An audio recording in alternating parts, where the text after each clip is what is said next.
Well, folks, you guessed it. This is Jose Rodriguez back again, and I just received a message the other day stating that there is a new Print Prism 220, and that basically it includes a few new features, but most importantly, probably the last ounce of quality that Mike Cheney could extract out of the existing list of scanners that have been calibrated for scanning your printed charts and then produce profiles. So, since there is about a 2 to 3% increase in actual accuracy, and basically you name it, I cannot pass it up. So, I, of course, installed it. And as you can see, there is a little bit of a new feature right here. If you look at the finished scan, once the corners have been identified and each patch has been selected, you can actually look at that under magnification and make sure that there aren't any kind of like image blotches or anything that would distract from that. Say, for instance, this patch right here being identified correctly. You do not want this selector right here to be hovering over a damaged area. And that could occur if you sort of mishandle the printed chart as you are letting it dry. Usually overnight is what I suggest you do. As you can see right here, those are the corner locators. And you can just use the eyeball. I just did it by hand. Here's another one.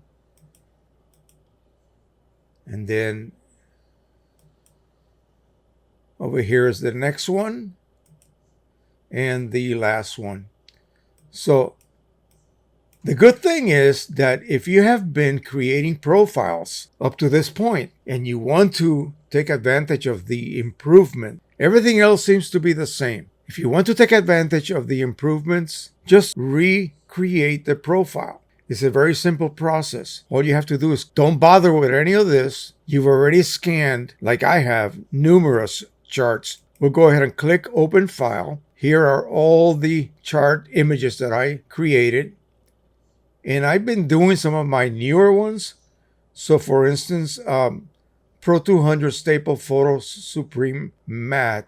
I'm going to go ahead and redo that. And basically, I am going to improve on it. I'm going to overwrite it when I create the profile, and it's going to give me an improved profile without me having to, say, for instance, rescan the paper print all over again. It's already been scanned. So simply double click it. It says profile settings and crop markers exist for this image. Would you like to load the settings markers used on that date? Yes.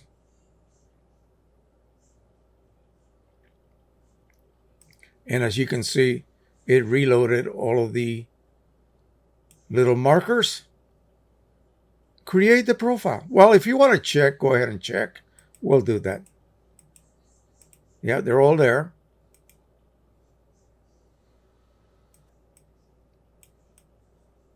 All right, let's go ahead and just create the profile. Create profile, and boom, it's going to begin to do that. Once you are done, that's it. And you can go ahead and do as many as you would like. Or if you really want to, you can give it a, maybe change it from 210 to 220 and then compare the two profiles against each other by printing standard images with it, with each one. That way you will know if you can actually see any improvements from the existing 210 profiles against the new 220 profile that you are creating. I'm just going to go ahead and overwrite all my profiles that I have created at this point. So it takes about 2 to 3 minutes. Now, it would be fun. Mike, are you listening? It would be really awesome if I could load, say, 10 in a row. Wouldn't that be awesome? Maybe I'm asking too much. We'll just go ahead and let it finish, and that'll be it.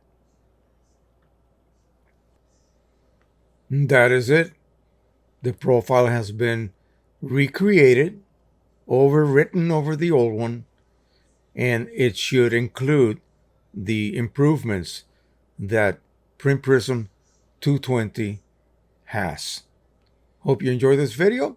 Don't forget to subscribe, share, and like, and give Print Prism a try. Folks, you will not be sorry. Bye-bye, everyone.